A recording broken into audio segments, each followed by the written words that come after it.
Arizona's school funding formula is, well, complicated. And it overwhelmingly benefits schools with the fewest number of special education students. Here's how. Special education money is given out in two different ways, depending on the student's disability.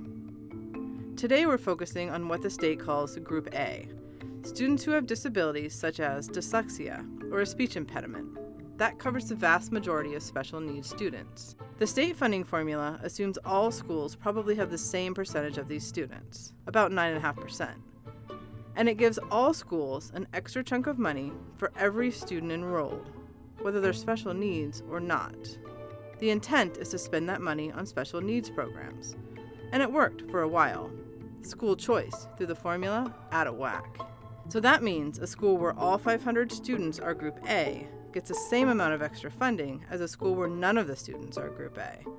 And because of that, some schools with fewer special education kids are actually getting more money for special ed than they're spending.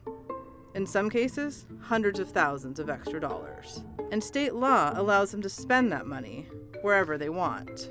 School buses, teachers, computers, other areas where they may be seeing underfunding.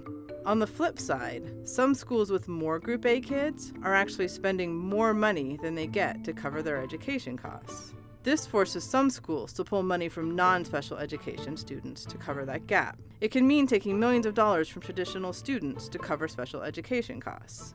So in other words, special education funding can have a significant impact on your child's education, even if your child doesn't get special education services.